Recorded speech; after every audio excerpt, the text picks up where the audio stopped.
Bem, eu sou Cristiane Paixão, vou coordenar essa atividade. É um prazer recebê-los todos aqui hoje. Então, inicialmente, dou boas-vindas a todos e a todas. Nós temos muitas pessoas, pessoas de fora, pessoas que costumam frequentar a nossa casa, e hoje temos a honra de receber Ana Luísa Azevedo, Jorge Furtado e Vera Maria Pereira Mello. Mas antes de iniciar a atividade, também passo a palavra para a Anne Marlise, que gostaria também de dar as boas-vindas a vocês. Anne Marlise Porte Rodrigues, nossa presidente da Sociedade Brasileira de Psicanálise de Porto Alegre. Boa tarde. Eu fiquei muito contente quando eu soube que a Cristiane Paixão, com a comissão científica, criou essa atividade, estimulada pela nossa colega Vera Hartmann. Então, agradecemos também a Vera, tá ali a Vera, agora que eu vi, né? Que foi uma excelente ideia, porque a gente já estava começando a ver o filme, as pessoas comentando, então acho que a Vera também captou esse momento, né? E num ano tão difícil, né? Num ano tão complicado, poder ter um filme tão bonito, tão sensível, tão delicado, né? Que trata de temas tão contemporâneos, né? Não é só a questão do envelhecimento, né? É a delicadeza do como é que o amor circula, junto com temas difíceis, né? Como a violência contra a mulher. Eu acho que nós fomos muito presenteados, né?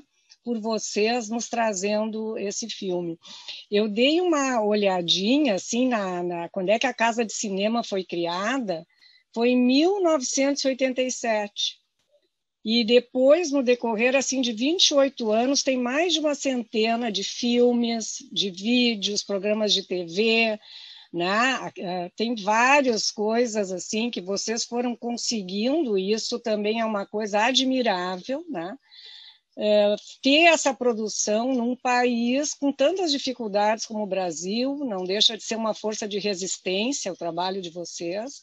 Então, nós queremos cumprimentar vocês, né, e aproveitar esse momento também para fazer a nossa homenagem à Casa de Cinema, né, nesse momento aqui com a Ana Luísa Azevedo, Jorge Furtado, que eu acho que é uma das coisas bonitas, né, de Porto Alegre, e que a gente contribui com um cinema de alta qualidade para todo o Brasil e internacionalmente também. Então, eu gostaria, em nome, então, da Sociedade Brasileira de Psicanálise de Porto Alegre, dizer, né, da nossa satisfação, e considerem esse momento como uma homenagem a vocês, porque vocês merecem muito. Tá? Muito obrigada pela presença de vocês, muito obrigada também à Vera Hartmann, que deu para nós essa ideia, a Vera Mello, que vai depois também contribuir com as coisas que ela pensou, e obrigada a presença de todos vocês. Muito obrigado, muito obrigado. Bem, então é com muita alegria que recebemos hoje dois grandes cineastas, como a Anne acaba de dizer, roteiristas, Ana Luísa Azevedo e Jorge Furtado. Ana Luísa dirigiu o belíssimo e premiado filme Gaúcho de Ernesto, né? O roteiro é do Jorge e da Ana Luísa, e que vem ganhando visibilidade ao redor do Brasil e fora dele. Lançado em meio a essa pandemia, o que é algo inédito, e que bem, a Ana Luísa já deu uma ideia, né, de que foi algo diferente, inédito nesse sentido, que bom, e que pode depois nos dizer como foi essa experiência, né, de estar só nas plataformas digitais. Ana Luísa dirige com maestria, com extrema sensibilidade e delicadeza, lançando um olhar para os dramas humanos. É um filme sobre encontros e reencontros, oferecendo uma gama de aberturas para podermos conversar. Fala sobre as gerações, sobre o conflito das gerações, sobre a relação pai e filho, sexualidade na velhice, sobre o envelhecimento, sobre solidão, amizade, violência, como a Anne retomou, violência contra a mulher, em uma trama cheia de contrastes e conflitos, tal como a vida. Recebeu o prêmio da crítica na Mostra Internacional de Cinema de São Paulo, em 2019, recebeu o prêmio do público no Festival Internacional de Cine de Punta del Este e acaba de receber o prêmio de melhor filme, melhor roteiro e melhor direção no Infinito Brazilian Film Festival de Miami. Então, os nossos parabéns a vocês. E para introduzir, já saímos assim. Então, é uma honra, né, para todos nós receber vocês aqui.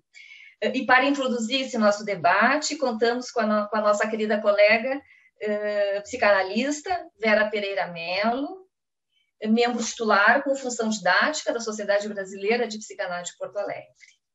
Também o nosso agradecimento à Vera Hartmann, que foi a primeira a sugerir, né, e a estimular a comissão científica e que também fez a ponte com a Ana Luísa Azevedo. Hoje, secretariando a nossa atividade, a Renata Mânica. O chat já está em andamento, então, assim, as pessoas já podem fazer comentários, podem lançar questões, depois a gente vai abrir para o público. Pedimos, então, né, que mantenham os microfones fechados e informamos que essa atividade será gravada, já está sendo gravada, e depois disponibilizada no YouTube da Sociedade Brasileira de Psicanálise de Porto Alegre. Até gostaríamos que vocês se inscrevessem no nosso canal, porque todas as atividades online estão disponibilizadas lá. Então, aqueles que não quiserem que a sua imagem seja visibilizada, mantenha a câmera fechada, por favor. Bom, agora eu peço a Micaela, nós combinamos da seguinte maneira, nós vamos agora apresentar o trailer do filme, assim, para introduzir, dar um estímulo, né? Então, vamos assistir. Mi glucosa está en 0.5. Perdiste, Playboy. La mía es 0.8. Jaque, ¿eso es un caballo o es una torre? A gente precisa conversar. Eu não pode mais morar sozinho. Seu jantar? Espera, agora é o almoço do Billy. Não é gasto aí. Quero ler uma carta para mim. Todos os días abro la caja de correos en busca de tus cartas. La pimenta boa é crush. Hijo, pienso que logré una solución para nuestro problema. Una cuidadora de perros. Y pensé que quiera ser cuidadora de viejos. Los viejos damos menos trabajo que los perros.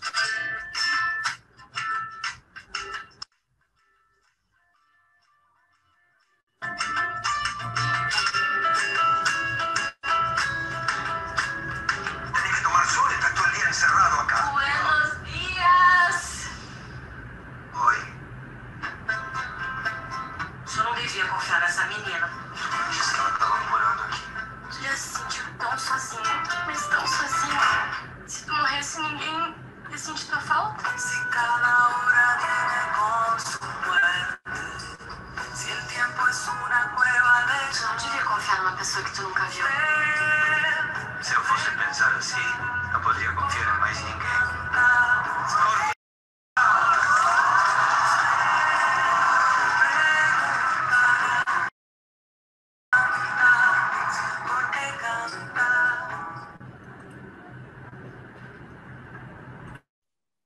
Belíssimo e emocionante. Bem, chamo Vera Mello, por favor. Nós combinamos que a Vera vai lançar inicialmente algumas questões para depois a gente abrir a conversa. Bom, boa noite. Em primeiro lugar, eu quero novamente agradecer o convite, porque eu senti como um presente da comissão científica a oportunidade de conversar sobre esse filme, ainda mais com figuras tão especiais como Ana Luísa Azevedo e Jorge Furtado, além dos colegas, né, que também vão poder contribuir. Este filme, ele trata de uma história extremamente bonita, extremamente linda, apresentada de uma forma muito delicada. Embora tratando de temas muito pesados, como solidão, finitude, violência, dinâmicas familiares, mas principalmente onde se evidencia a força de um encontro e a capacidade de transformação existente dentro dele. Como vocês sabem, né, aparece na vinheta, Ernesto é um homem de 78 anos, uruguaio, que vive em Porto Alegre, viúvo, que tem um filho que mora em São Paulo.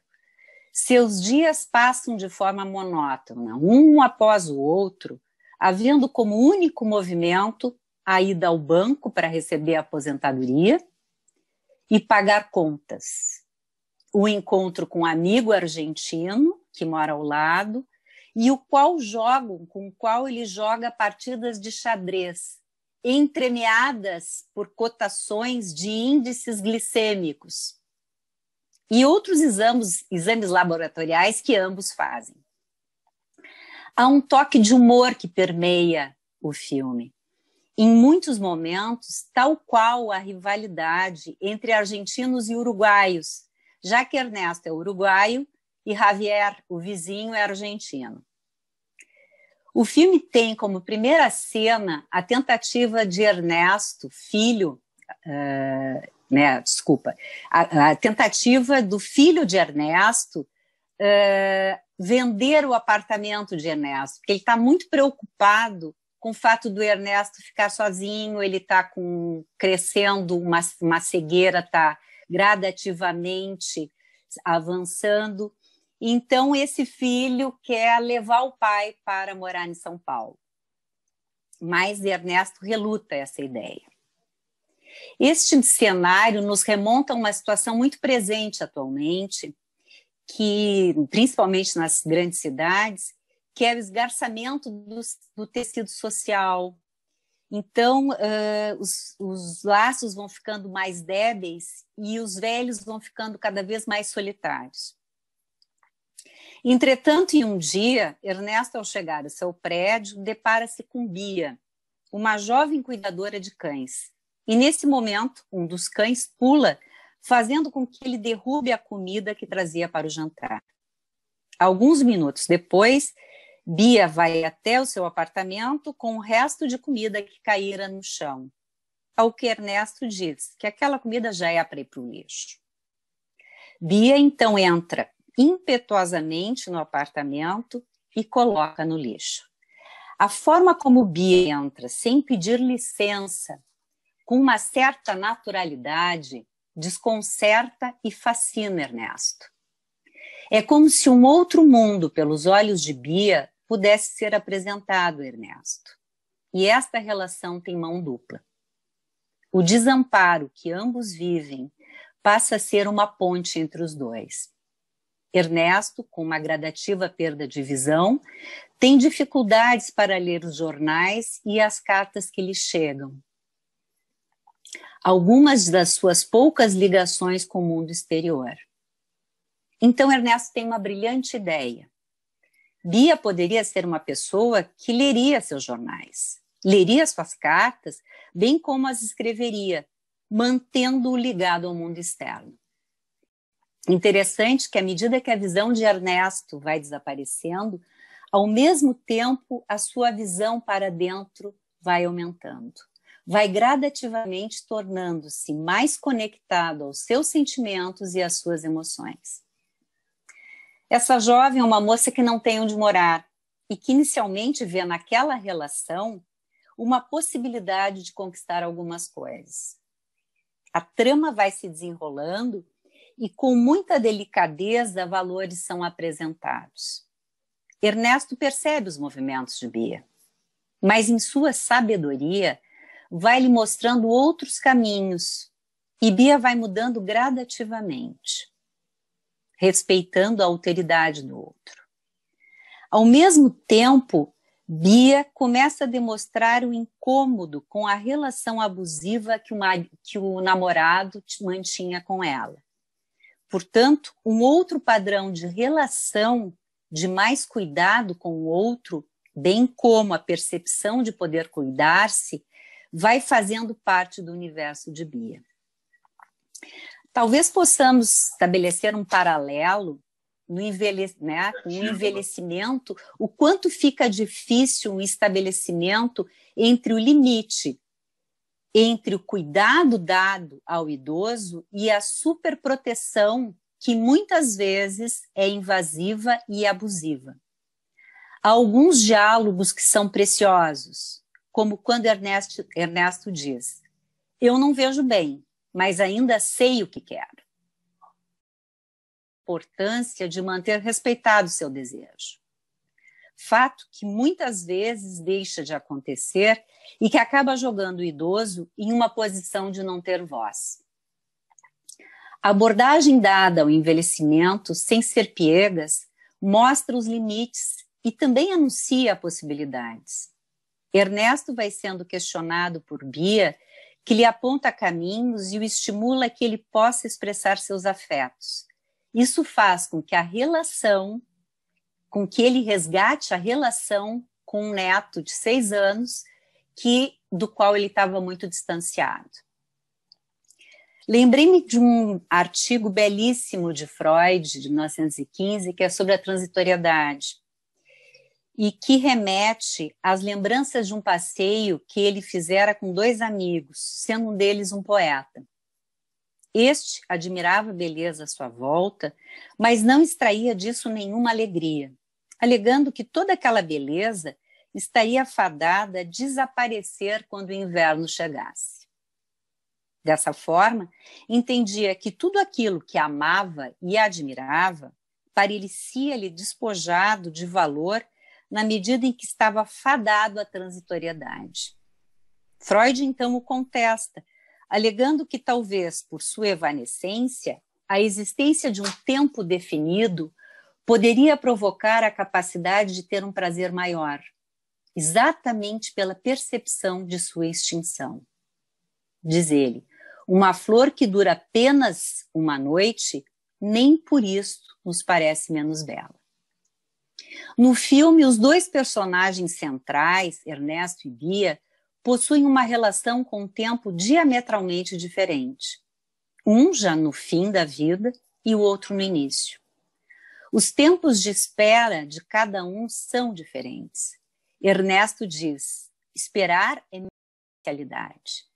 Enquanto Bia surpreende-se dele ter esperado 3 dias para ler uma carta que recebera, questionando-o sobre esse tempo de espera em que ficara lendo a ação.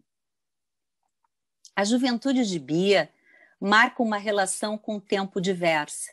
Ela tem urgência, não há tempo a perder. Embora a relação com o Cronos seja tão diversa, assim como a linguagem, Ernesto falando o portunhol e Bia o português, a relação que vão construindo entre os 2 oportuniza um crescimento a ambos, em que um aprende com o outro. E talvez este seja um dos pontos mais preciosos da trama. A capacidade de aprender com as situações que surgem.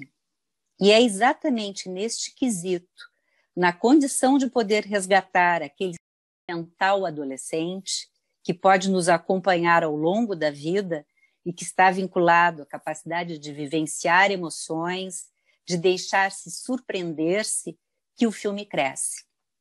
Envelhecer não é a mesma coisa que ficar velho.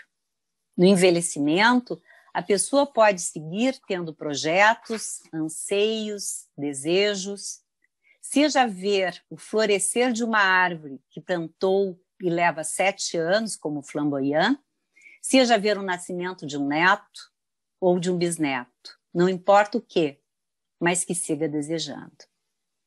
Há uma citação em uma carta que Ernesto recebe de uma amiga que me parece muito intensa.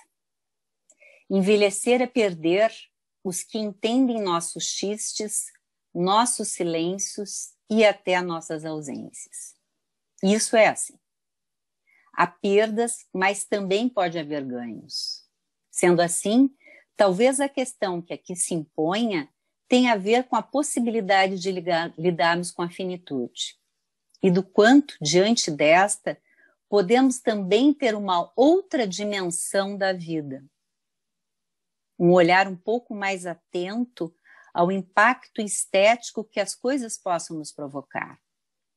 Poderíamos pensar que a capacidade de viver intensamente o presente, estabelecendo uma relação dual que seja infinito enquanto dure, como dizia o poeta, ou seja, que haja possibilidade de entrega a cada momento, mesmo que se perceba que o mesmo é evanescente, é uma conquista.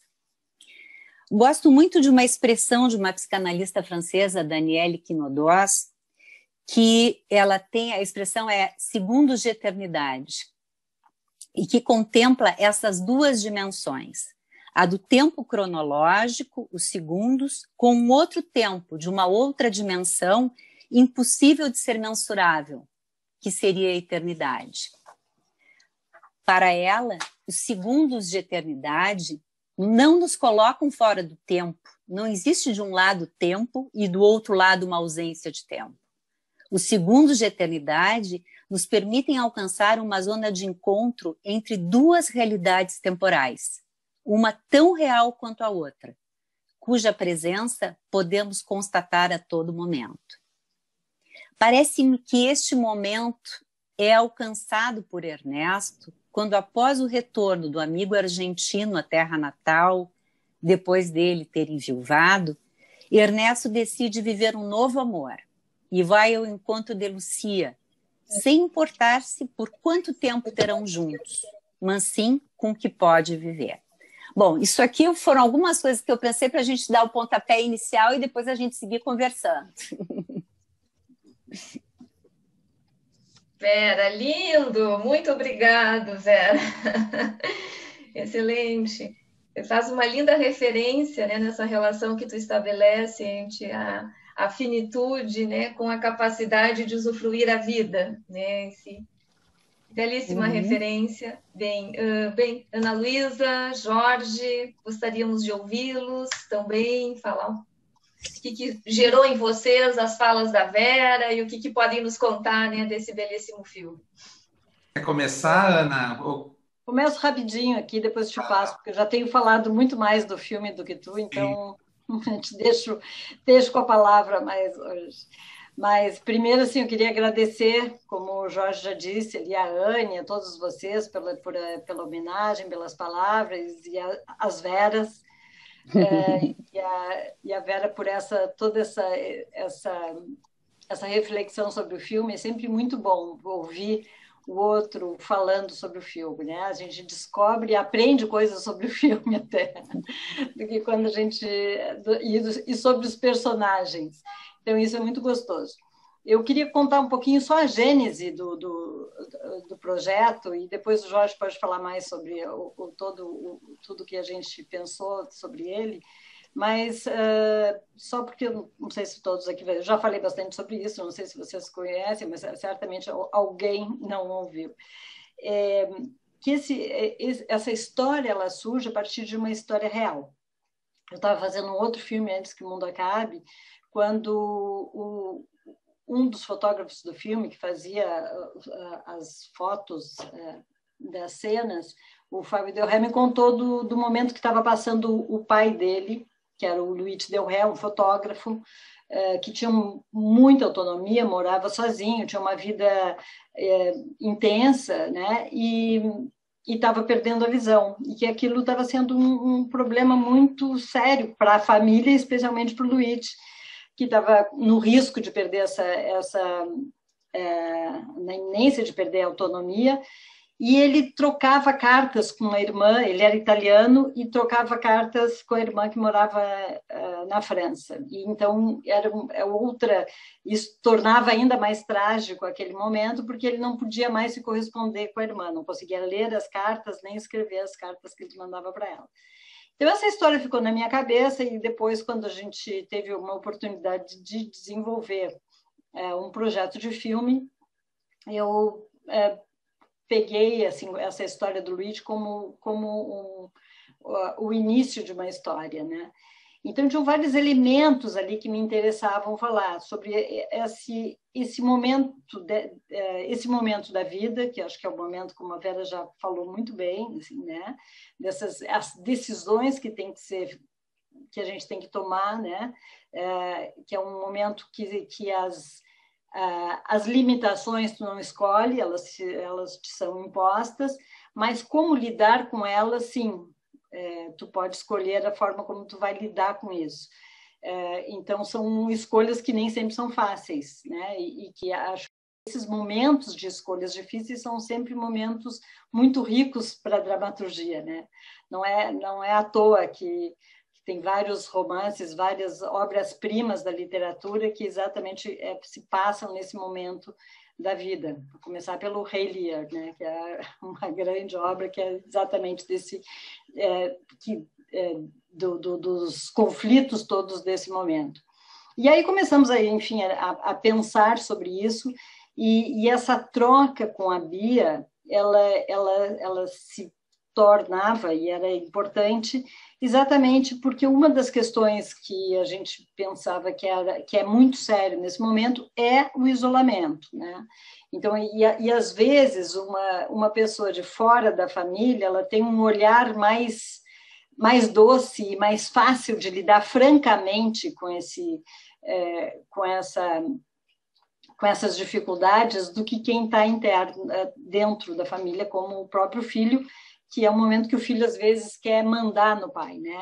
Esse é um momento que, às vezes, esses papéis se invertem, né? O filho que sempre foi mandado pelo pai, ele quer, a partir desse momento, tomar conta da vida do pai, esquecendo, como a Vera falou, que tem desejos ali ainda. Então, essa era uma das questões que a gente queria levantar, né? A possibilidade do desejo, a possibilidade do viver intensamente, mesmo com todas as dificuldades que esse momento da vida pode trazer. Acho que o Jorge pode seguir aqui. Posso pegar daqui. Bom, boa noite, prazer estar com vocês. Adorei a tua análise, Vera. Eu não tenho participado muito dos debates, a Ana já fez vários, mas eu um poucos, e não tinha visto uma análise tão boa assim do filme ainda, tão clara do que foi que a gente pensou todo o tempo, né? Porque, bom, muitos assuntos possíveis. Para começar, o seguinte, um filme, ele é sempre um trabalho coletivo, ele é sempre um trabalho de muitas pessoas. É isso que, talvez seja a coisa mais interessante do cinema, é que ele é uma arte muito coletiva. Então, a gente faz de turma. Então, a casa de cinema é uma turma, a gente trabalha junto, torcendo para um filme do outro dar certo, né? Aquela coisa de dizendo a verdade, né? Não é aquele tapinha nas costas, é o seguinte, não, tá uma porcaria, começa tudo de novo, não é nada disso. Então, a gente tem essa intimidade de trabalhar 30 anos juntos e já fizemos uma centena de coisas juntos. Este filme, Aos Olhos de Ernesto, é um filme da Ana totalmente, porque um filme é coletivo, mas sempre tem aquela pessoa que quer fazer o filme, alguém quer fazer muito um filme. E essa pessoa que quer fazer muito o filme é o autor do filme, é o diretor, às vezes é o produtor, né? O Vento Levou era o Selznick. Ele demitiu 3 diretores para fazer o filme que ele queria. Mas, normalmente, é o diretor. E a Ana queria fazer essa história há quanto tempo, Ana? Desde 10 anos, 8 anos, talvez. Não desse tanto. A história desse uruguaio ficando cego em Porto Alegre, com um vizinho argentino e uma paixão que ele ficou lá. Ela falava dessa história sempre, né? Então, era uma ideia que ela tinha desse personagem, que tinha a ver com uma preocupação que ela já manifestou no Dona Cristina Perdeu a Memória, que é uma história também de terceira idade. Na série que fizemos juntos, que foi uma ideia da Ana, Doce de Mãe, que ganhou o prêmio de melhor série do mundo e deu o Emmy para Fernanda Montenegro, que também é uma história de o que fazer com os nossos velhos. Enfim, e tinha essa história do Ernesto. Eu entrei no projeto, a Ana me chamou para trabalhar no roteiro. O que a gente fez juntos, a partir dali, foi o que eu diria que, e por isso eu proponho essa análise, fazer um filme, pensar do filme aos olhos de Bia. Aos olhos de Bia. Porque toda a história ela pode ser contada de muitas maneiras, e a Vera fez essa relação entre os dois personagens, porque a gente pode contar a história dizendo o seguinte: Bia é uma menina que tem uma relação abusiva, que nunca conheceu o amor, ela diz isso, que não teve amor nunca, ela não tem casa, ela não tem esperança, ela não tem projeto, ela não tem nada. Mas ela conhece o Ernesto para se aproveitar dele, para roubá-lo, e só que ela cria, de alguma maneira, por ele, por ela, cria-se uma empatia, e ela é uma Sherazade ao contrário. Ela tem que voltar para ver o fim da história, ao contrário da Sherazade, que volta para contar. Ela tem que voltar para saber como é que aquela história vai terminar. Ela tem uma curiosidade de como é que aquela paixão. Ela diz, é crush, ela te ama, ela quer saber como a história termina. E essa relação entre os dois, como a Vera bem percebeu, um alimenta o outro. Ele alimenta a esperança dela de ter alguma coisa, de ter uma casa, de ter comida, e ela alimenta a esperança dele de se comunicar com aquela paixão, né? Então, ele luta pela paixão dele, que ele teve, nunca esqueceu, e ela, de alguma maneira, sonha e diz, eu vou ter uma paixão um dia. Então, a relação entre essas duas pessoas, e muito boa também a questão da análise do tempo, porque é engraçado. O jovem parece que não tem tempo para nada, mas o velho diz, não, vai dar tempo. O Caetano Veloso diz isso, que depois que ele envelheceu, ele diz, não, vai dar tempo, sim. Quando a gente é jovem, a gente acha que não vai dar tempo para nada, mas depois a gente percebe que vai dar tempo. Então, essa relação entre os dois, entre o mundo, entre a Bia e o Ernesto, é que acho que faz esse filme tão rico, porque ele é transformador para os dois. É uma história que transforma a Bia e que transforma o Ernesto também. Então, os dois terminam com alguma esperança. Eles começam sem esperança e terminam com muita esperança. A história não terminou. O Ernesto não desistiu de viver. Ele quer continuar vivendo. E a Bia nem começou ainda. Então, ela tem muita coisa pela frente, né? E além disso, o filme tem muita poesia, tem aquela roda de slam que eu acho maravilhosa, a poesia do Benedetti, que é lindíssima. Tem uma coisa que também foi uma visão da Ana, que eu acho que é o elenco, a escolha do elenco do Jorge Bolani para fazer... A escolha do Jorge Bolani para fazer o Ernesto é ótima, mas ela é até... Ele é um grande ator, consagrado e tal, mas a escolha da Gabriela para fazer a Bia foi uma aposta absoluta, assim, né? Totalmente uma ideia da Ana, que desde sempre falou que a Gabriela queria fazer a Bia, e eles combinam de uma maneira assim, é uma relação tão bonita entre os dois, né? É muito bonito o filme. Cada vez que eu vejo, me emociono de novo, assim, porque é realmente uma relação muito, muito boa, e é muito bom ver um grande ator atuando de maneira tão econômica, né? Ele faz pouco, né? Pouco, mas tem uma coisa interior muito rica, assim, que a gente percebe no Ernesto. Enfim, a análise que a Vera fez da história é exatamente isso, é o que a gente sempre pensou em falar, né? Todo o tempo, eu acho. Eu acho que tem um elemento que tu trouxeste também dessa relação com o neto, da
filho e o neto é o que impede ele de ter um celular, de ter né, ter essa atualização tecnológica, né?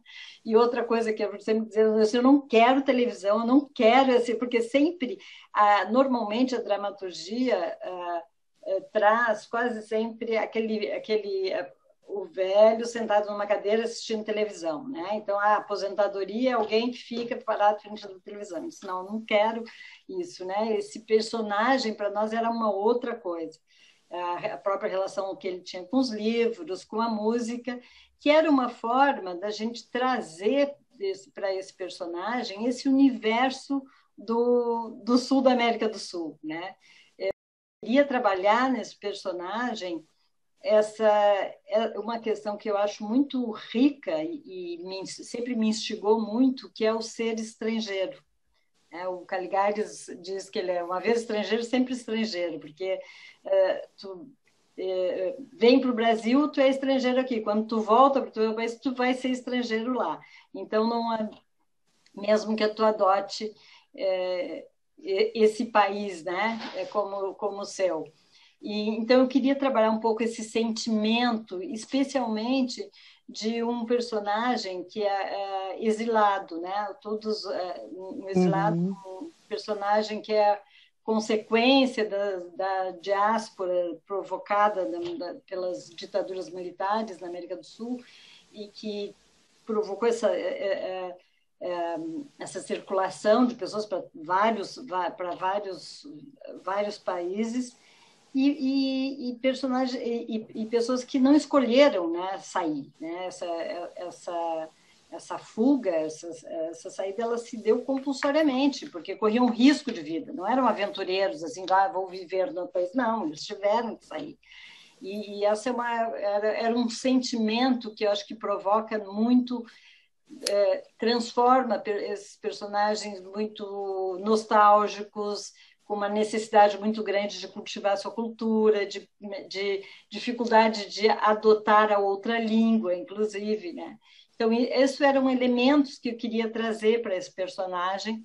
E aí, claro, que ele tem que ser orgânico na história que a gente estava contando, mas que é o que está um pouco por trás da construção do Ernesto. Outra coisa... Eu fiquei... desculpa, pode falar, Jorge. Uma coisa que, assim, tu falasse, eu me lembrei. É uma história de uma grande paixão também, porque o Ernesto tem uma paixão, a mãe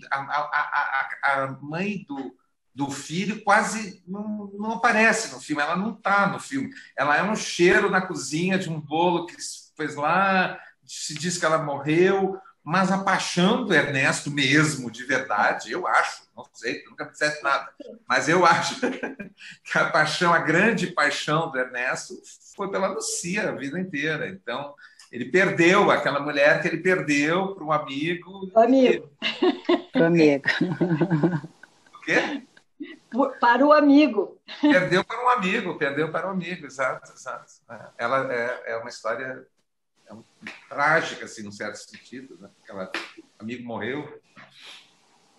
Eu estava pensando, assim, a partir do que a Ana estava trazendo, dessa delicadeza nos detalhes, né? Essa preocupação de poder mostrar esse lado estrangeiro do Ernesto, quando ele entra em contato com a Bia, ele busca coisas para a Bia, inclusive a pronúncia, né, de determinadas palavras. Então, é como se houvesse universos diferentes que pudessem ser comunicados. Eu estava me lembrando, enquanto estava escutando vocês, as cenas dos almoços e jantares, que sempre tinha a copa de vinho, né? Então, assim, sempre como uma coisa que é tão típica, né, do Uruguai, da Argentina, e que, dessa forma, eles transitavam.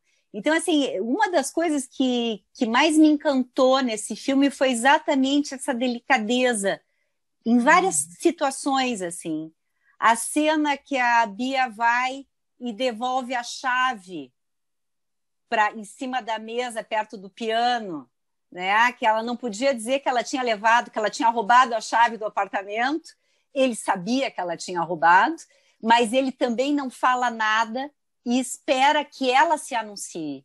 Então, são vários detalhes assim que vão fazendo com que ela vá podendo também construir algumas coisas dentro dela e modificando a percepção de uma relação. Uma relação não precisa ser abusiva. Então, ela não precisa repetir com o idoso, uma relação abusiva como ela estava acostumada a viver na vida dela. Muito bonito. Eu acho que é exatamente essa relação, no momento em que se estabelece uma relação de confiança, é que ela é transformadora, né, para os dois. Assim, a Bia, do momento em que ela percebe que ele não é um cara punitivista, né, ele, pelo contrário, ele não quer saber, ele já sabe que foi ela que pegou o dinheiro. E ele quer saber se ela tem onde dormir na próxima dia. Pronto, é isso. E aí, isso eu acho que é o que faz a Bia, né? Que transforma a Bia. Esse acolhimento dele, que é o que ela não tinha. Que ela não tinha por ninguém, nem mesmo pelo namorado. Eu estava me lembrando que a Bia ficava chocada com o Ernesto usar estimada para a Lucia. E ela disse que essa linha, né, dizia, é crush. Ou seja, revelando esse contraste das linguagens, né, dos universos, que também carrega um pouco desse estrangeirismo, mas que ao mesmo tempo comunica e cria, né, um terreno de um novo terreno, vamos dizer, onde eles podem coabitar. E tem uma outra parte do filme que eu acho muito linda também, que é muito sensível, aonde a Bia revela a sua solidão, né, quando ela diz que se pergunta a ele se ele já tinha se sentido tão sozinho a ponto de que se ele sumisse, né, ninguém mais lembrasse dele, né? Ou seja, onde ela consegue comunicar essa enorme solidão que ela vivia e que, de alguma maneira, eu acho que habita todos nós, né? Num certo nível, todos nós temos esse medo de sermos esquecidos, né? De nunca mais sermos lembrados se desaparecermos, ou quando desaparecermos, né? Então, é de uma delicadeza, assim... Por isso também me chama muito a atenção a delicadeza com que a trama toda é tão conduzida. Mas eu já entrei na conversa, agora abro também para o público. Renata, como é que estamos? Olha, Cris, eu acho que o pessoal está gostando tanto do diálogo que está acontecendo que ainda não temos inscrições, temos muitos comentários. Eu me inscrevi, Renata, eu me inscrevi. Ai, desculpa, Anne, ainda devo ter te perdido aqui no meio das parabenizações, então a palavra está contigo. Se mais alguém se inscreveu, por favor, repita, que eu me perdi, então, aqui no diálogo de vocês. É que uma é uma curiosidade e saber se isso é, vamos dizer assim, um projeto da Casa de Cinema de pegar atores desconhecidos ou novos, né, junto com atores já mais veteranos. Se isso como é que isso se dá na Casa de Cinema, porque vocês usam esse recurso em mais de um filme, né? E fica muito bom e fica muito interessante. Então, eu queria saber como é que vocês chegam nesses atores, né, mais desconhecidos, como é que isso se aproxima. Mas uma outra coisa que eu queria colocar, e vocês falaram, o Jorge falou mais de uma vez, na palavra esperança, que é um filme que veicula uma esperança. Porque eu pensei que tem toda essa questão muito bem captada, né, pela Vera, e que vocês trouxeram, que a gente pode ver o filme de um ponto de vista muito subjetivo, particular, mas também, vamos dizer, pensar, por exemplo, na passagem do tempo, no envelhecimento, de uma forma mais universal, ou da violência da mulher. Então, ele tem essa riqueza do particular para o universal, que torna toda a obra, pode ser uma obra escrita na literatura, um filme que tem realmente uma profundidade, daí um alcance que nos toca mais. Mas eu queria trazer também, se isso eu não sei se isso me parece que é uma intuição, como é que funciona a intuição nesse processo criativo, porque esse filme foi feito antes da pandemia, né? E eu vou ler só, peço licença, assim, mas eu peguei o Mário Benedetti aqui e eu quero ler uns trechinhos, para que a gente veja como a gente podia estar declamando esse poema agora, após-pandemia, né? Então, a pergunta, você perguntará por que cantamos, né? E aí eu não vou ler toda, tá? Só vou pegar uns trechos. Se nossos bravos ficam sem abraço, a pátria está morrendo de tristeza e o coração do homem se faz cacos, antes mesmo de explodir a vergonha, você perguntará por que cantamos. Cantamos pela infância e por tudo e porque algum futuro e porque o povo, cantamos porque os sobreviventes e nossos mortos querem que cantemos. Olha quantos mortos da pandemia, isso é uma coisa impressionante, né? Cantamos porque o grito só não basta e já não basta o pranto nem a raiva. Cantamos porque cremos nessa gente e porque venceremos a derrota. Vou lá para o final, né? Cantamos porque chove sobre o sulco e somos militantes dessa vida. E porque não podemos nem queremos deixar que a canção se torne cinzas. Então, o filme tem um alcance além do particular, do universal, para essa questão política social. Então, eu queria entender vocês, assim, que vocês... Isso é uma intuição, que é? Porque ele poderia ser posto agora nessa questão da pandemia, né?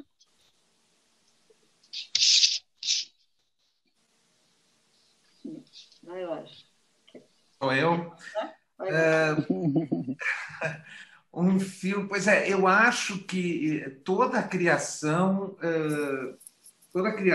tem um pouco de intuição. Ela tem uma parte que é sentir o mundo, né? Sentir o mundo, antes de entender o mundo, sentir o mundo. Como diz o Riobaldo no Grande Sertão Veredas, a gente só sabe bem aquilo que não entende. Essa ideia de que a gente sabe as coisas, a gente sente as coisas antes de entender as coisas. Depois é que a gente entende as coisas. Então, a arte, nesse sentido, ela se antecipa à ciência sempre, porque ela é feita de um sentimento de uma coisa que a gente não entende ainda. A ciência vai entender depois, mas a arte entende antes, eu acho. Porque é uma coisa do sentimento. Mas mistura, né? Mistura. E assim, a ideia do Benedetti sempre foi da Ana, sempre foi esse poema, eu acho, né? Sempre falasse desse poema. E a gente tem que pensar que a gente está numa situação terrível agora, realmente. Estamos num momento muito difícil para o mundo e para o país, mas nós não estávamos muito bem antes disso também. Então, por isso, talvez esse poema, ele já era, no ano passado, ele já era muito válido. Hoje ele é mais válido ainda, concordo contigo, parece uma premonição, assim, né? Porque ele realmente é um grito de precisamos cantar para os nossos mortos, exigem que cantemos, a gente não pode deixar. Então, essa nossa resistência de todos nós, da ciência, da educação, da arte e tal, é uma coisa de sobrevivência e de saúde mental. A gente luta para continuar cantando, né? Por isso estamos aqui, continuando fazendo coisas. Só para não deixar sem resposta a pergunta sobre o elenco, cada projeto tem um elenco diferente. Assim, alguns são pensados para os atores, né? Às vezes tu pensa um projeto assim, para esses atores, às vezes não, às vezes tu tem uma história e aí vai atrás dos atores, né? A gente sempre mistura atores muito experientes, alguns dos maiores atores do Brasil, a gente já trabalhou com quase todos, né? Com gente nova, e lançamos muitas pessoas também que começaram com a gente, né? O Júlio Andrade, o primeiro trabalho que ele fez na televisão foi com a Ana, num especial para a RBS, depois ele fez O Homem que Copiava comigo, ele era um ator, hoje ele é um Dr. Evandro, uma celebridade, está dando receita pela rua, as pessoas pedem consulta para ele. Então, é bom misturar atores experientes com atores jovens que estão começando. Né? Só completando, assim, que é isso, né? O Benedetti estava falando da ditadura, né? De quantos mortos e tudo que é aquilo que ele estava falando no momento de ditadura, que hoje a gente não não vive uma ditadura, mas vivemos uma história tão trágica, enfim, de outra forma, mas muito séria, né? E quando a gente foi filmar o filme, a gente já tinha passado por todo o período do impeachment, isso, então a gente queria acreditar que venceríamos a derrota, mas a derrota já estava dada ali, né? Pelo menos uma primeira derrota. A gente achava que o Temer era a coisa pior do mundo. A gente não tinha ideia de que tantas coisas piores ainda aconteceriam, mas essa derrota ela já estava dada. E com relação não, e ainda voltando ao Benedetti, eu adoro Benedetti. Eu queria muito trabalhar quando esse filme, e aí tem tanto eu como a Nora, que é a produtora, e a Nora tem família uruguaia. Eu sempre tive uma relação também muito grande com o Uruguai, e para nós, quando a gente estava discutindo esse projeto, se era até um produtor argentino queria entrar no projeto, mas o personagem tinha que ser argentino, e a gente dizia, não é, ele é uruguaio, porque a gente trazia muitas características para o personagem que, ao nosso ver, era muito uruguaio. E eu tenho uma ligação muito grande com a cultura uruguaia, assim, gosto muito da literatura uruguaia, da música uruguaia. Acho que eles têm um humor que se autodeprecia, mas, ao mesmo tempo, que é muito diferente do argentino em geral, quando a gente fala, assim, né? Generalizando. Isso para não falar do taná e do doce de leite, né? Isso para não falar do taná e do doce de leite. Não, às vezes a gente cuidava. O Jorge às vezes me dizia assim, isso aqui está ficando uma receita turística. Eu disse, vamos tirar o nosso aqui, isso aqui está virando... Mas é muito gostoso. E a psicanalista que fez a análise da Sociedade Brasileira de São Paulo, ela era uruguaia, Ana... Esqueci o sobrenome. E, bom, ela disse que cada coisinha daquilo ali ela ia se lembrando, e a música, aquela música das mãos. Foi a primeira música que eu aprendi na vida. Então é muito gostoso trabalhar com essas coisas. Né? Ana, me dei conta que nós temos uma coisa com o Uruguai, porque a gente fez um outro filme, um curta chamado Barbosa, que é sobre a Copa de 50, que o filme é uma tragédia no Brasil, mas no Uruguai ele é uma comédia. Os uruguaios riem, adoram, aplaudem o filme, acham maravilhoso, porque é a história da derrota do Brasil para eles. E o Benedetti, enfim, então ele tem essa transcendência, né, em toda a obra dele, que é maravilhosa, assim, maravilhosa. O filme já está no Uruguai, o filme? O filme vai estrear no Uruguai agora, dia 4 de dezembro. Passou, nós estávamos numa sessão em Punta del Este que foi maravilhosa, porque tinha uma população... Punta del Este tem muitas pessoas idosas, né? Alguns que moram lá, e foi muito bacana. Outra coisa, a crítica uruguaia diz que é o filme mais uruguaio que existe. Na apresentação, faltou um prêmio que o filme ganhou ontem. O filme ganhou o prêmio. Vinha Del Mar, Festival de Chile. Vinha Del Mar. Júri Popular, melhor filme. E com relação a essas escolhas que tu estava falando, Anny, assim, a Gabriela, ela é uma atriz conhecida aqui em Porto Alegre, muito mais ligada ao teatro. Ela é diretora até de teatro. E a minha aposta nela era muito porque eu gosto muito de algumas coisas que ela fez muitas curtas-metragens, nunca tinha protagonizado um longa. E a Gabriela, eu acho que ela traz um mistério, aquele olhão dela, aquela cara que tu não sabe o que esperar dela, né? Acho que a gente sempre diz isso, assim, o Guel fala disso, o Jorge, eu sempre digo que uma das principais funções do diretor é a escolha do elenco. Se tu erra na escolha do elenco, pode ter um roteiro maravilhoso, pode ter tudo, uma produção maravilhosa. Se o elenco ou não funciona, porque ou não é um bom ator, ou tu perde o filme. Então, essa é uma dificuldade, uma coisa que a gente tem muito cuidado. E a Gabriela tinha essa aposta, porque a Bia, ela precisava dar aquela... A gente tinha que ter essa... perceber, não saber quem é aquela menina, né? Será que ela vai...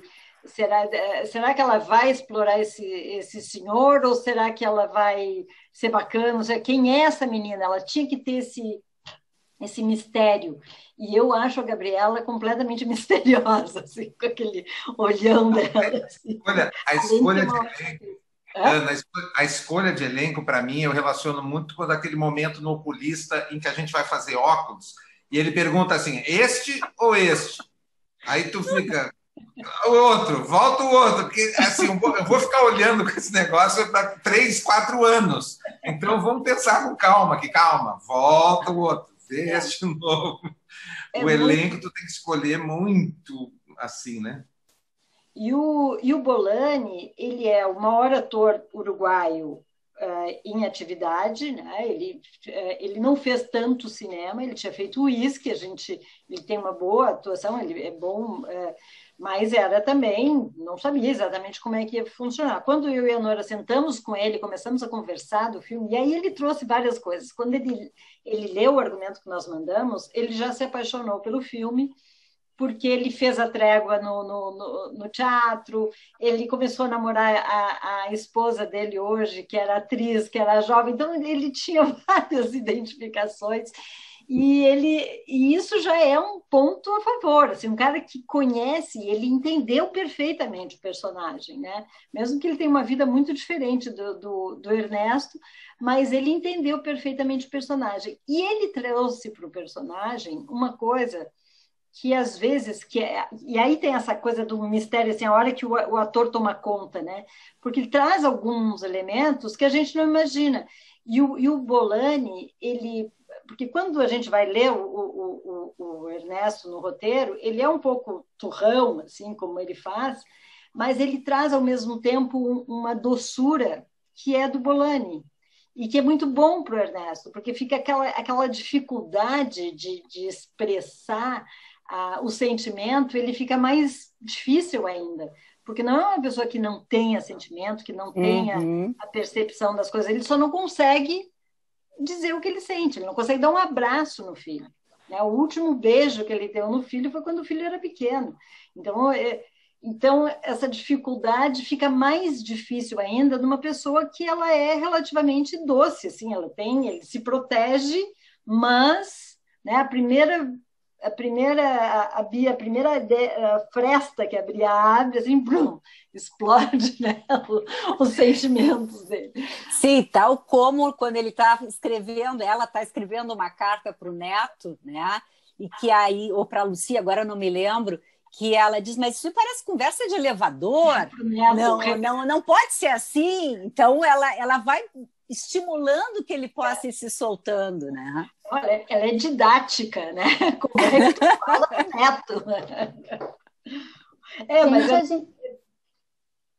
como é que se escreve para uma velha amiga? Como é que se faz? Isso mesmo. A gente tem mais uma inscrição, vou passar a palavra para a Nelvia.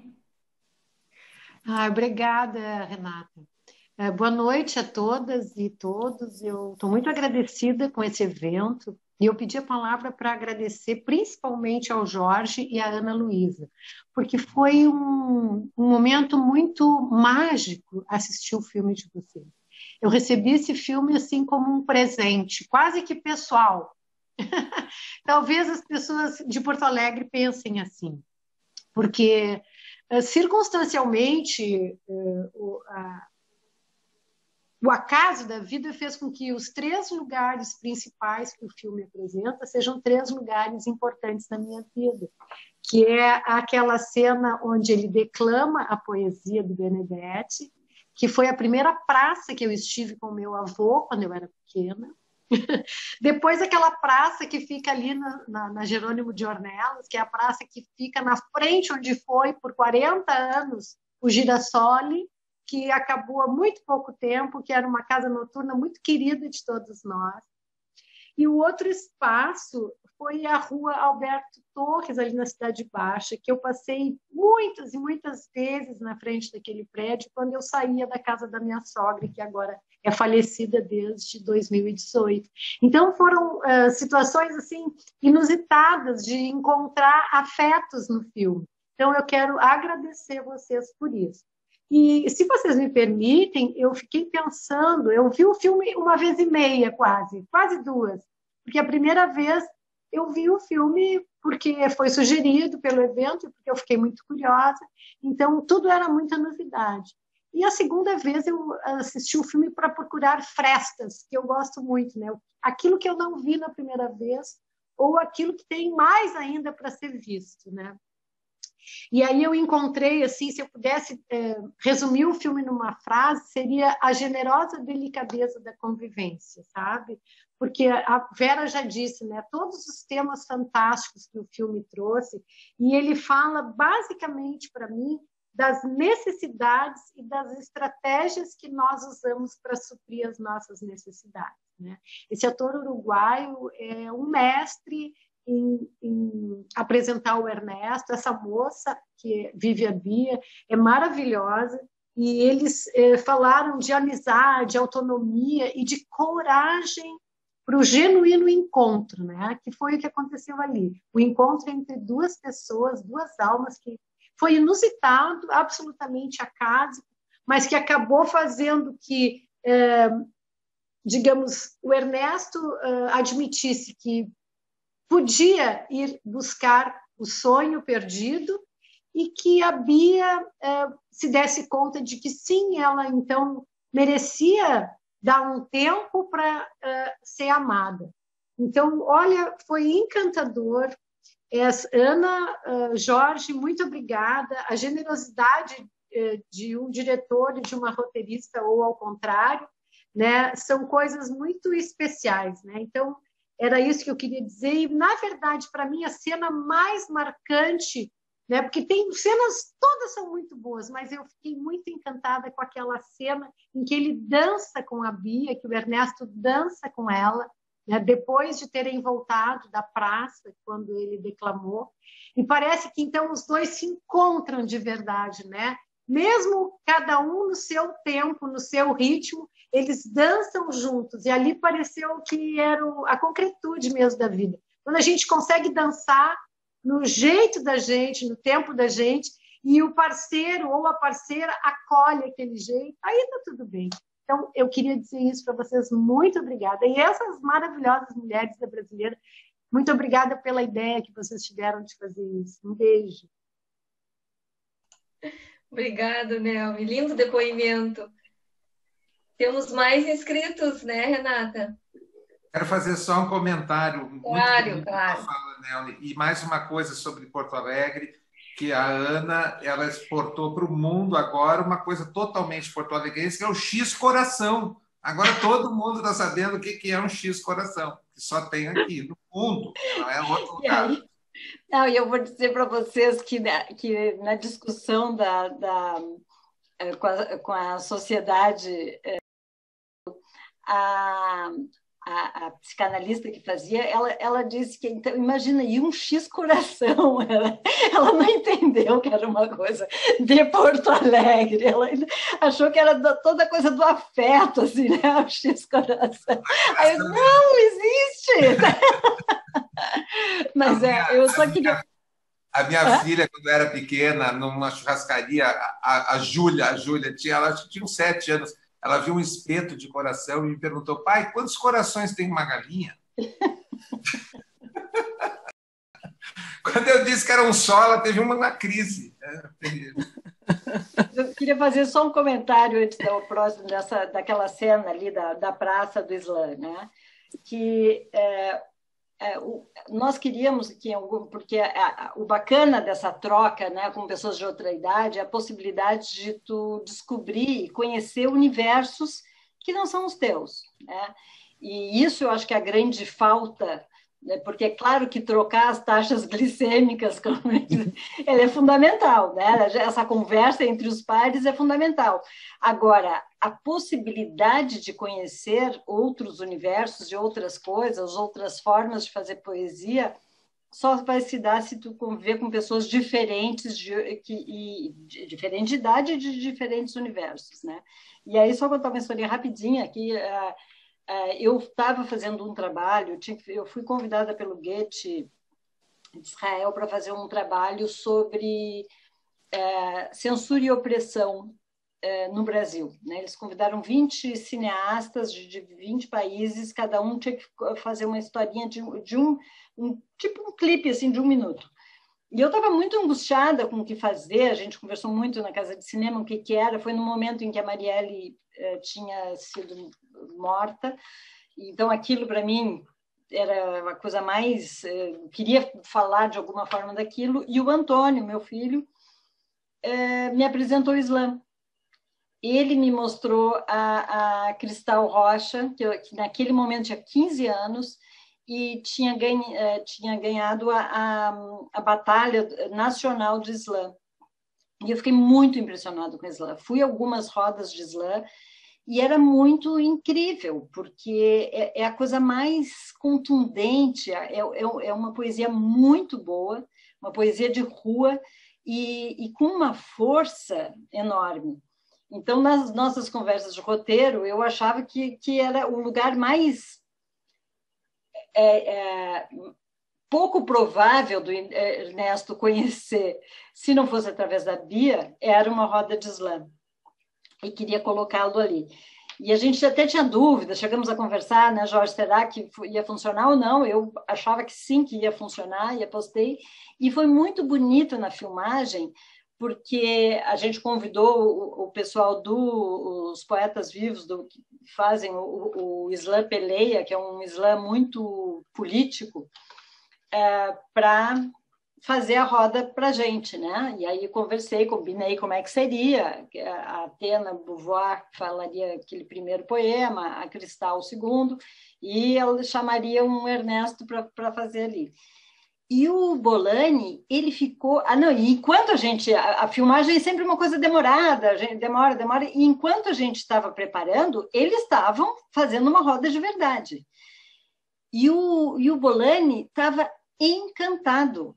Ele estava realmente encantado, não era só o Ernesto que estava encantado. Então, eu acho muito bonito na cena, porque quando a Bia puxa ele ali para sair, ele realmente fica assim, ele quer continuar ouvindo aquilo. Ele fica com 16 anos naquela cena, é impressionante. Ele fica jovem, de repente, assim. É incrível. Então, são coisas assim, são certas magias que acontecem às vezes na filmagem e que a gente traz para dentro do filme, e que, enfim, que faz cumpre a função dentro do filme, né?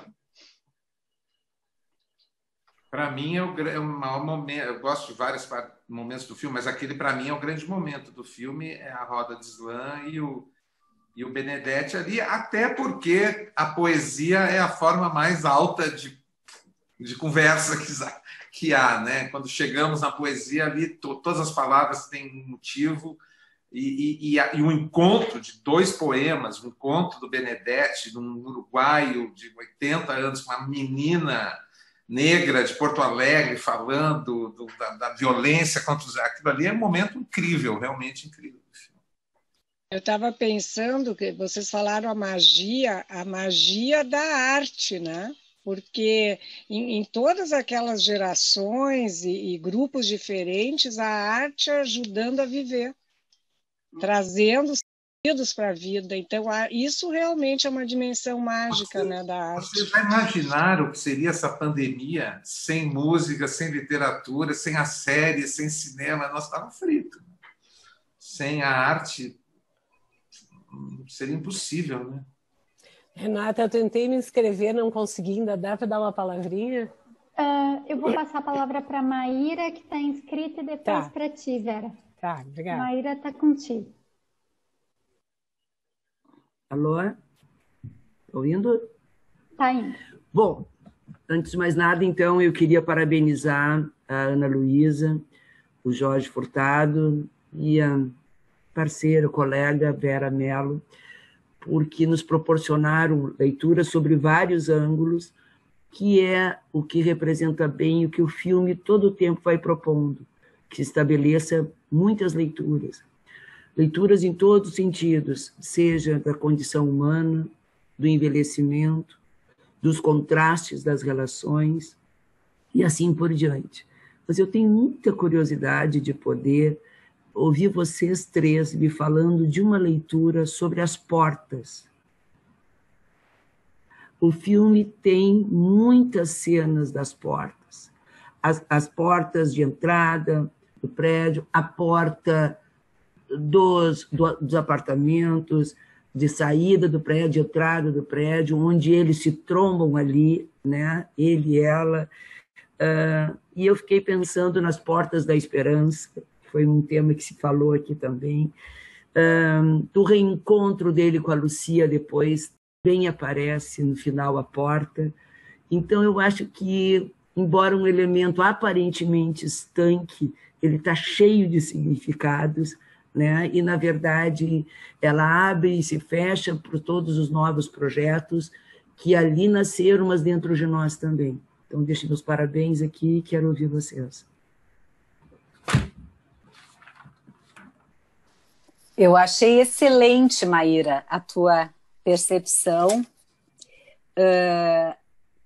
Acho que, de várias formas, essas portas são anunciadas, né?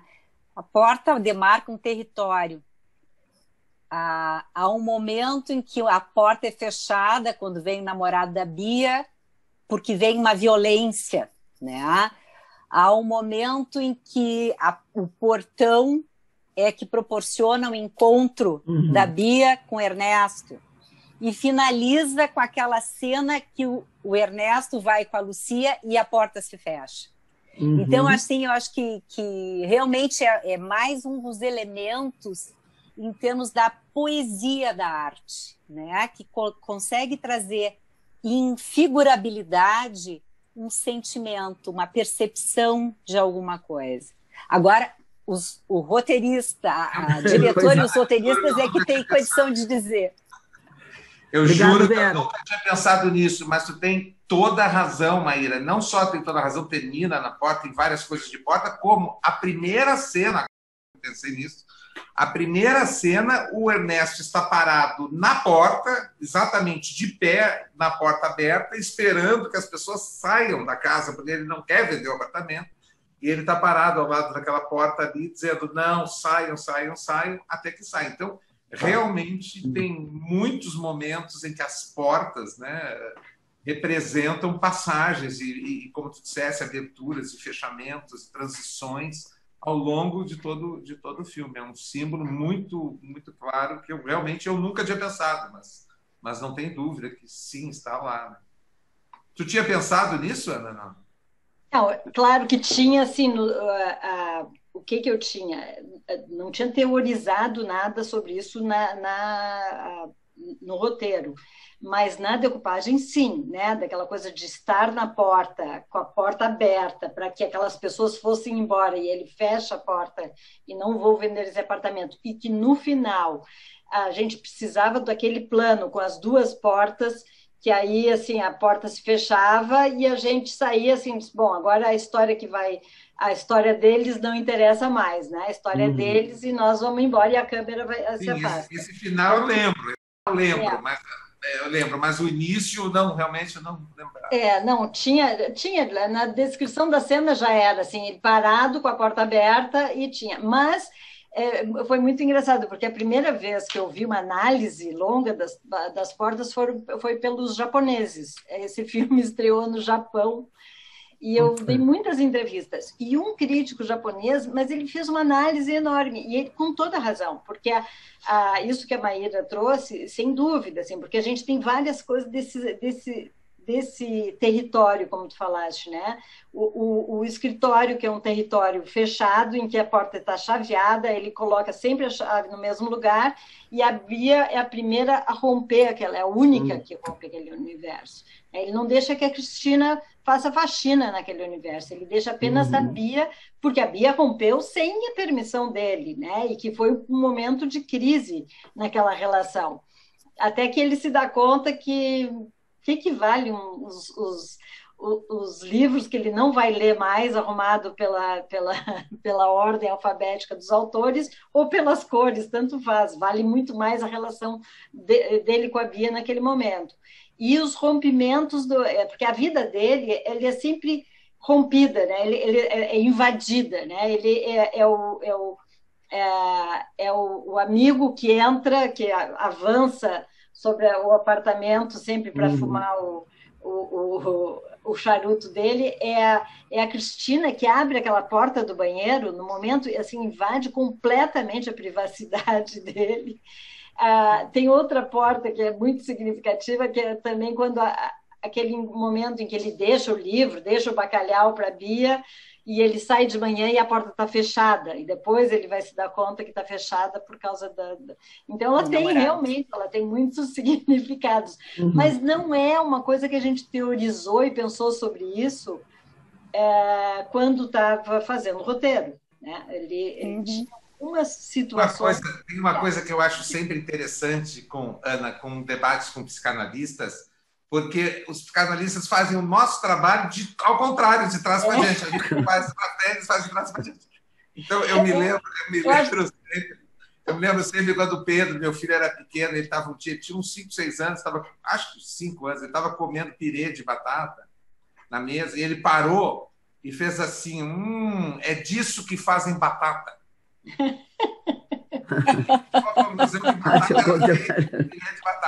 Os psicanalistas são meio assim, eles fazem o filme ao contrário, né? O que a gente pensa, eles fazem o que a gente tinha, assim, o que era a nossa história, né? Uma história de uma pessoa que estava fora da pandemia, mas cerrado em casa, né? E que vivia naquele universo, e aquele universo dele é rompido, e ele pela Bia, primeiro numa tentativa de outros personagens, mas que a Bia que realmente abre, né? E tem uma coisa que o fotógrafo trabalhou, e que era uma conversa que eu tive com ele e tal, e que é isso, que cada vez mais entra mais luz para dentro daquele apartamento, né? Então ela tem uma transformação que é sutil, que não tem nada de sublinhado, mas tem uma coisa das portas estarem mais abertas, das janelas estarem mais abertas. Então, a Tereza, que era continuista com o Glauco, eles fizeram um mapa disso. Eu não fiquei nem sabendo muito bem, mas eles estabeleceram onde é que nasceu o sol, onde é que era cada hora, onde é que estava, o que era, o quanto e junto com o FIAP. Então, eles fizeram todo o mapa dessa transformação. Eu acho que muita gente pode não saber, não ter percebido que o filme foi todo feito em estúdio. Aquilo é um estúdio, não é um apartamento de verdade, né? É todo ele. A gente escolheu aquele prédio do Alberto Torres e criamos um apartamento dentro do estúdio. Então, toda a parte que é assim da sacada, tudo isso foi no Alberto Torres. Mas o resto a gente reproduziu o apartamento no estúdio. Então, eles criaram esse caminho do sol, onde é que o sol estaria, tudo isso, que é uma coisa, que é aquela coisa que estava falando, quando vai ver o filme, que na verdade assim não é para que as pessoas percebam, né, e se deem conta disso, senão o filme é muito ruim, se a pessoa ficar pensando nisso, mas que ele está lá e ajuda, no final ajuda a contar a história, sutilmente, mas ajuda a contar a história. Vera Hartmann, a palavra é tua. Então, Ana, muito obrigada, Jorge, muito obrigada. Esse momento acho que foi assim, como ver de novo o filme, né? Muitas vezes, porque os comentários foram muito ricos e foi muito bom poder estar com vocês aqui. Eu fiquei pensando uma coisa assim, né? Como o cinema talvez seja a forma de arte que é mais possível de expressar o conflito humano, né? De uma forma tão nítida e tornar esse conflito público, né? Que é o que a gente está fazendo aqui. O conflito, todas essas vivências, tudo que foi comentado, poder sentar e discutir sobre isso. Que, de uma certa forma, todos nós temos alguma coisa, nos identificamos em algum momento do filme, né? E eu acho que por isso que eu gosto muito de cinema, e eu acho que o cinema e a psicanálise andam de mãos dadas, porque os dois são terapêuticos. assim como a psicanálise tem uma função, o cinema está aí, né? Quantas pessoas se beneficiaram de ver esse filme. A generosidade expressa no filme foi algo fantástico, que eu achei assim que foi um marco muito grande, né?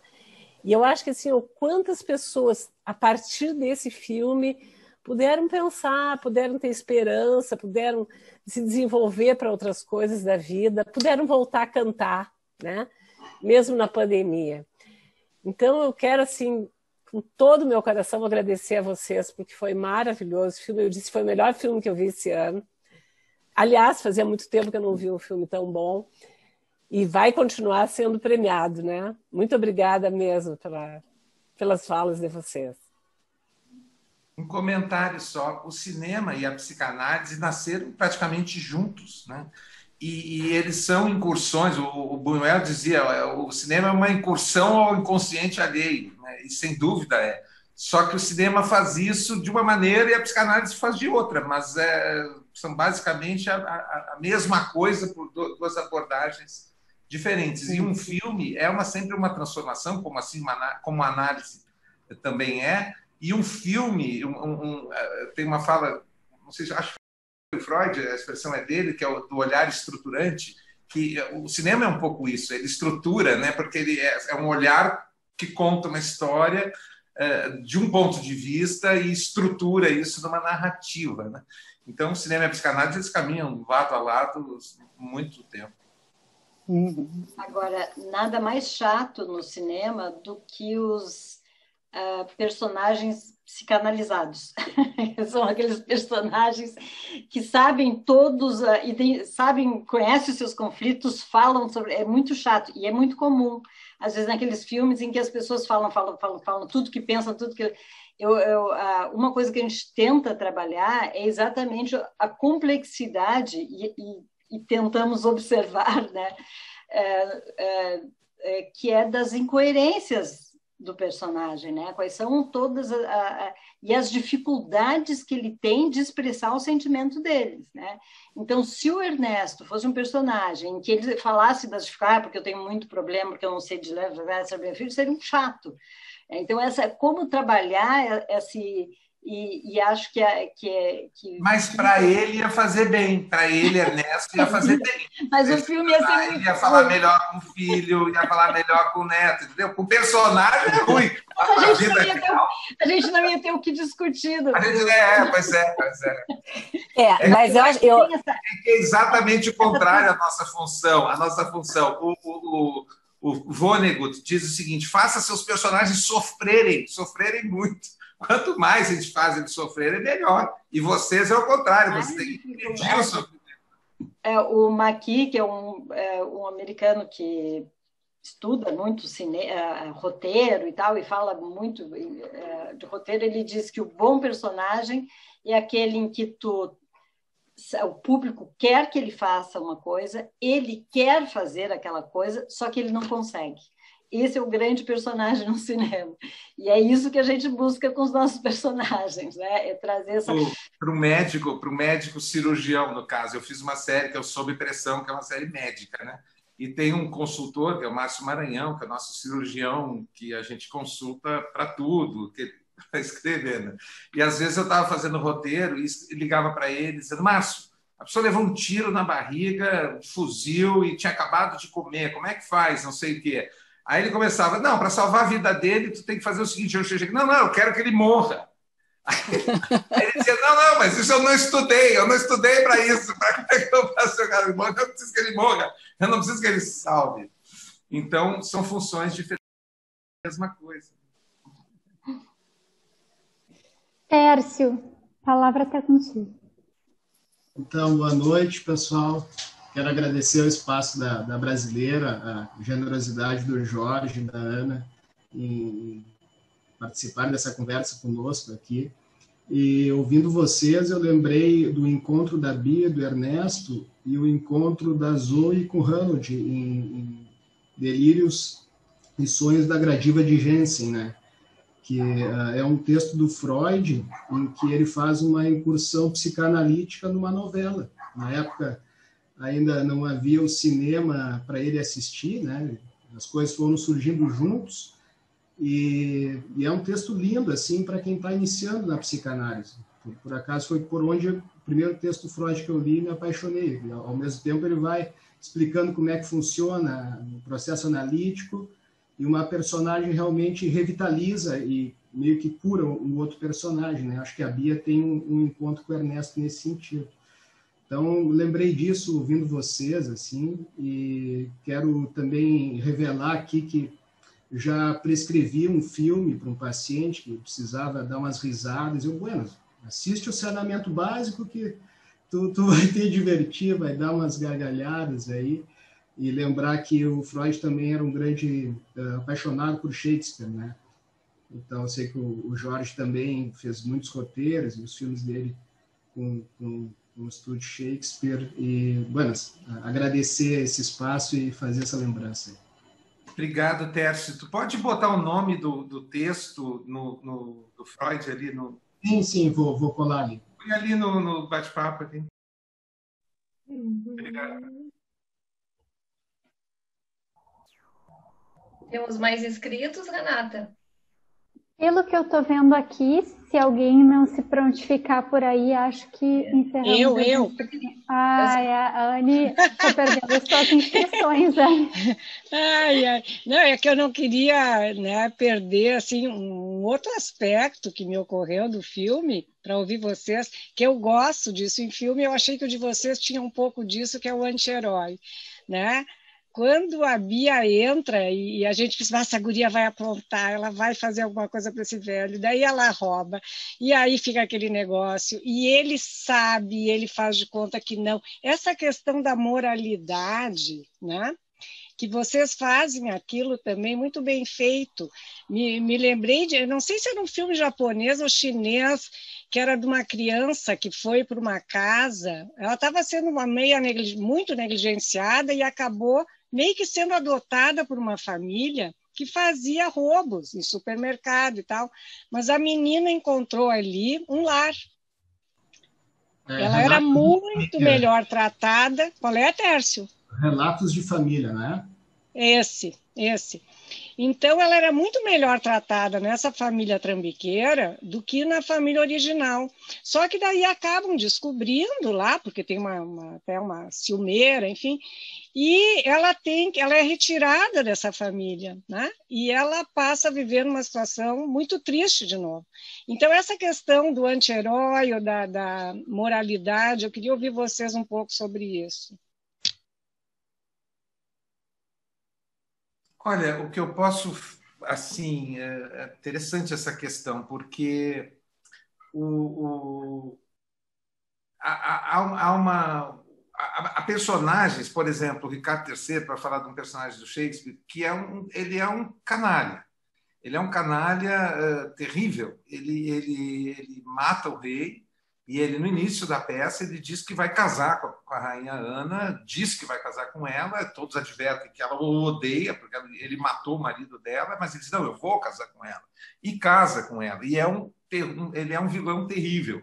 Mas a gente torce por ele. Não exatamente torce por ele, mas a gente o acompanha, quer saber como é que ele vai se sair, porque o cérebro humano, isso é muita gente fala disso, é obcecado por procedimentos.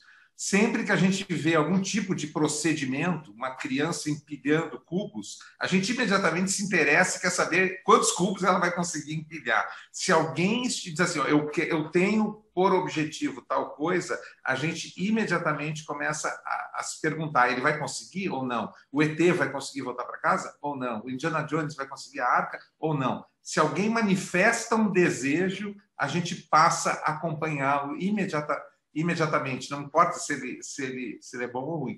Então, na dramaturgia, a noção de moralidade é outra. O Ulisses é um herói terrível, ele mata muita gente, mas ele é o herói, é o cara que faz o que precisa ser feito, né? O herói, ele vai lá e ele não segue regra, ele não segue a moralidade, ele não segue a lei, ele é o herói, ele faz a sua própria lei. Isso faz que exercite na nossa segurança da plateia emoções que a gente não vive na vida real, porque não quer viver, não quer matar ninguém, mas a gente se identifica e torce por aqueles vilões também, né? Porque a dramaturgia é uma espécie de aeróbica para a alma, né? Para o espírito. A gente exercita as emoções que a gente não usa no dia a dia, se identificando com os personagens. Por isso que a Ana falou, né, que às vezes os melhores personagens são os piores personagens. O Hétero Escola dizia que a gente tem que defenda o seu personagem por mais calhorda que ele seja. Não foi essa a frase dele, não dizia calhorda. Mas... E acho que esses personagens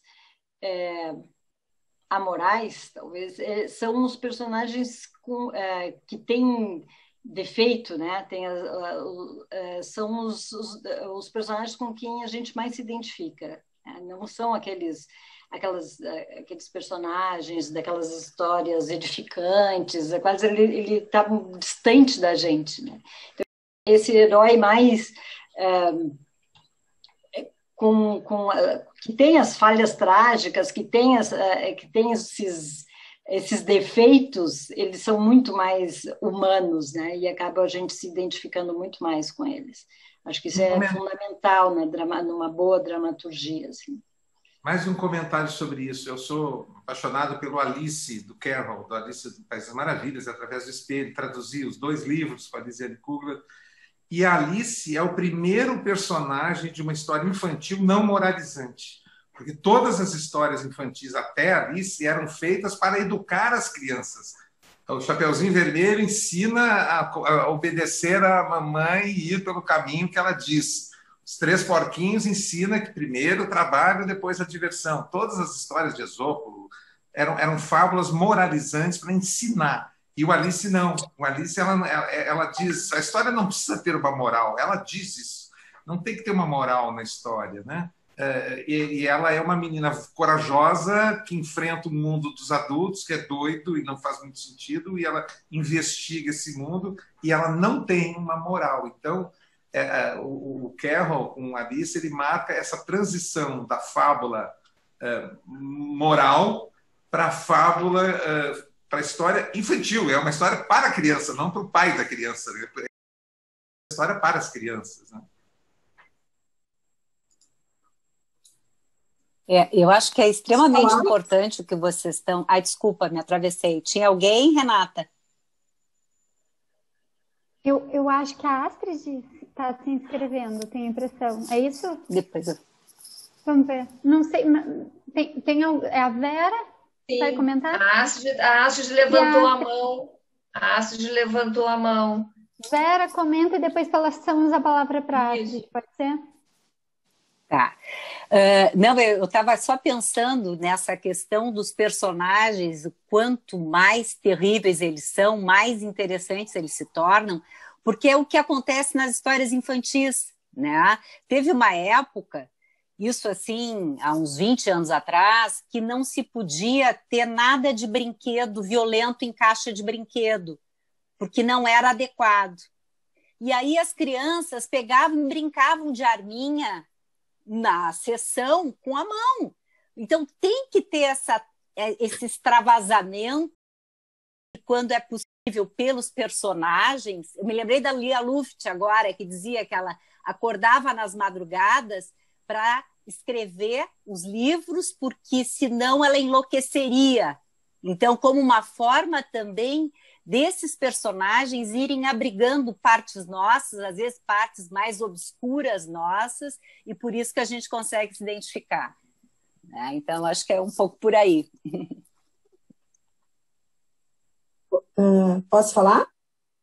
Primeiro, assim, foi nesse momento que eu me senti querendo entrar, justamente falando das identificações, né? Porque uma das coisas que eu achei genial nesse filme, que, aliás, eu assisti ele muito antes de nós pensarmos em discutir, e eu achei uma obra-prima. Eu até comentei, né, que eu achava que ele era digno de muitos prêmios, que não se vê filmes como esse há muito tempo, né? E a fotografia dele me chamou muito a atenção. Eu gostei muito da fotografia. né? Ele tem, não sei, ele tem algo na fotografia, uma simplicidade, mas que é uma fotografia que me convocou, que me chamou, que eu gostei, me fez bem o conjunto todo da obra, né? Mas a questão da identificação, o que me chamou foi que eu me dei conta que este filme, eu consegui me colocar no lugar de todos os personagens. Até daquele vizinho que jogava xadrez. Sabe? Eu achei incrível, assim, todos os personagens, eu sentia possibilidades de pensar naquele personagem, de entender o lugar que ele está ocupando naquela cena. E isso é muito raro. Eu não fiquei torcendo por nenhum personagem, exatamente, né? Eu acho que era um conjunto de pessoas que estavam, cada um com o seu drama. Essa é a impressão que me deu. Cada um trouxe um drama pessoal que não predominou tanto, exatamente. O drama da menina com o drama do velho, né? Dessa intersecção entre os dois, da possibilidade de criar algo novo, né? E entre todos esses outros personagens, a amizade desses dois amigos velhos jogando xadrez, a cumplicidade dos dois. Então, todas as cenas me convocavam a estar muito atenta e envolvida com cada personagem. Isso que eu achei esse filme muito interessante, o que vocês conseguiram fazer.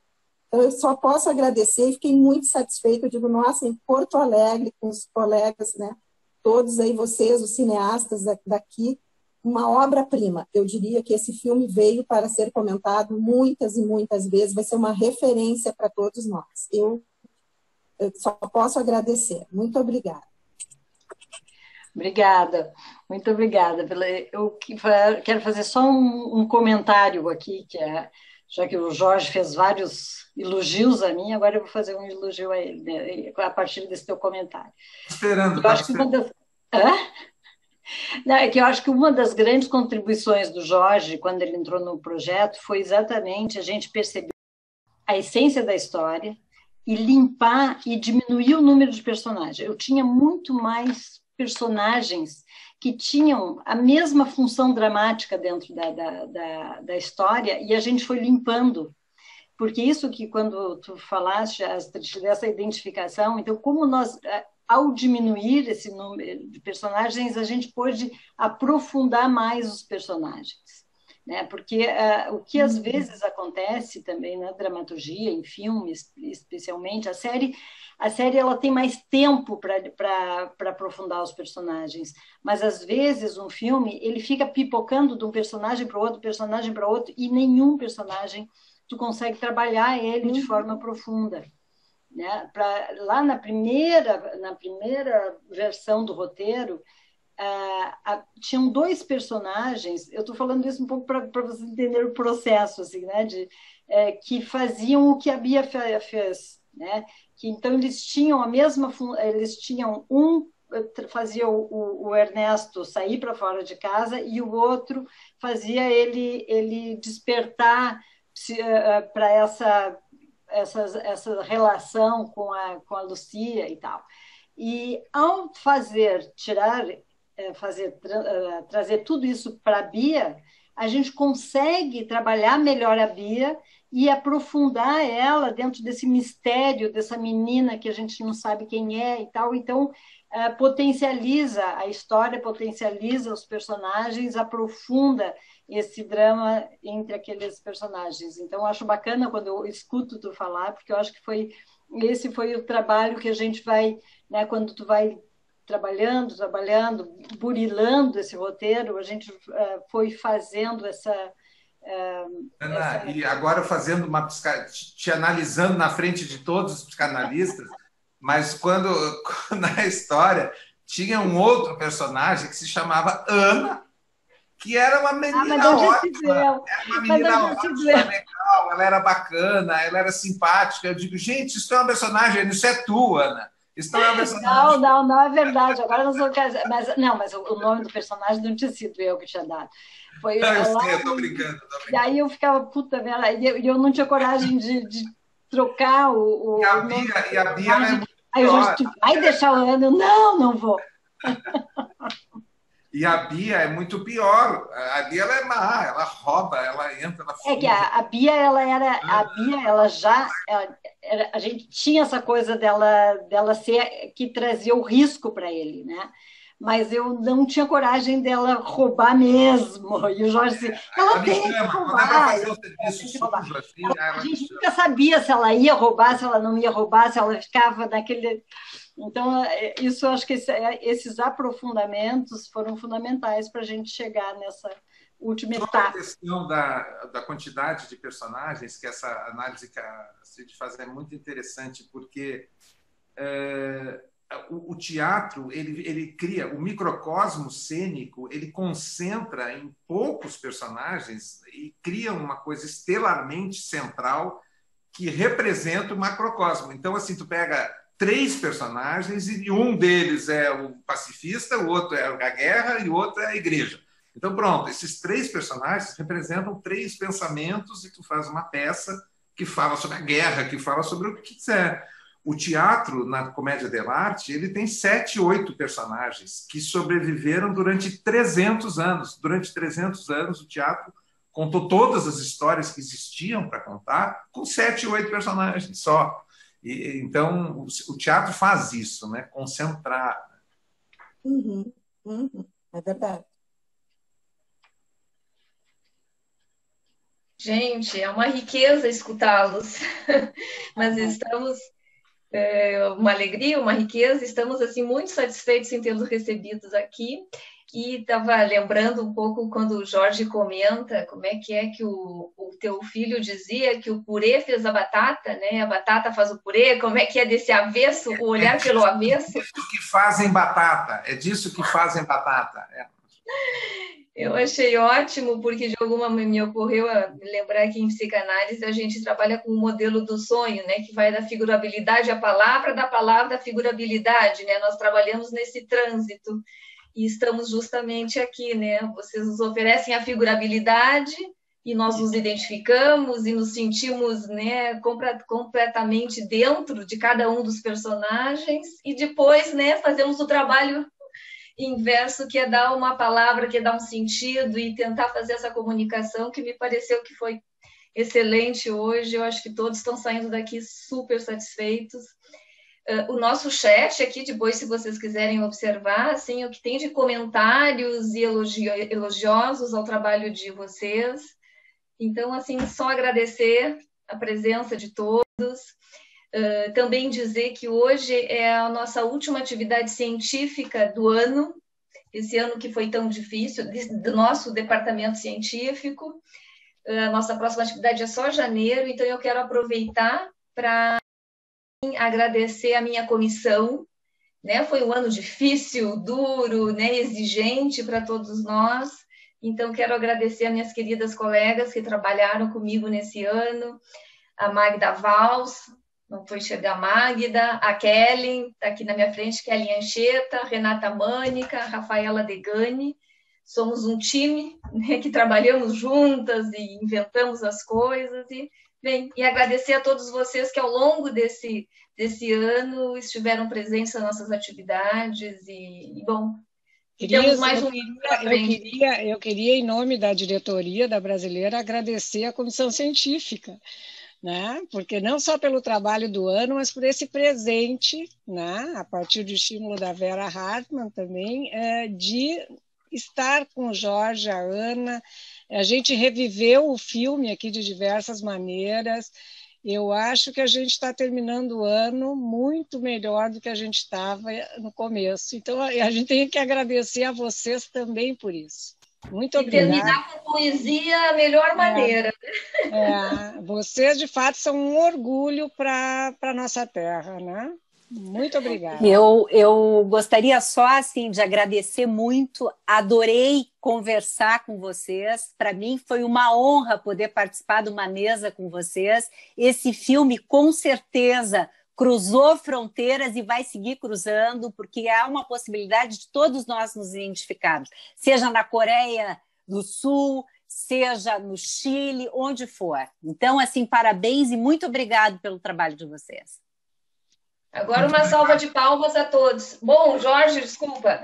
Não, eu queria, se pudesse terminar, porque tu falasse, Cristiane, no sonho, eu tinha separado uma frase aqui, curtinha, um texto do Ernesto Sábato, num diálogo dele com Borges, que o Sábato diz o seguinte, ó, rapidinho: a arte é para a comunidade o que o sonho é para o indivíduo. Talvez sirva para salvar a comunidade da loucura. E essa seria a grande missão da arte. Os personagens de Shakespeare, ou seja, Shakespeare, assassinam, traem, torturam, violam, suicidam, se enlouquecem. Por muito menos que isso, a sociedade jogaria na prisão, no manicômio. Mas levanta monumentos para ele. Estranho, não é? A única explicação é que a sociedade intui que esse criminoso louco preserva todos nós do crime e da loucura. Quanto aos que não podem ser Shakespeare, sonham à noite. Ah, que beleza! Lindo! Genial! Ana Luísa, gostaria de despedir também? Eu só queria agradecer, depois do Ernesto Sábato, não tem mais nada para falar. Mas, enfim, é que todos esses espaços para a gente conversar e falar são fundamentais, sempre foram e são cada vez mais. Infelizmente, estamos vivendo esse momento que a gente jamais imaginou que viveríamos, um governo que considera tem tantos inimigos, entre eles, né, a educação, a arte, a ciência, e isso está sendo muito difícil, especialmente para quem vive disso, né? Mas para todo mundo. Então, acho que esses momentos a gente nos fortalecem e nos fazem acreditar que a gente tem que seguir cantando. Isso aí. Seguimos cantando, então. Seguimos cantando. Um abraço para todos. Boa noite. Boa noite. Tchau, tchau. Tchau.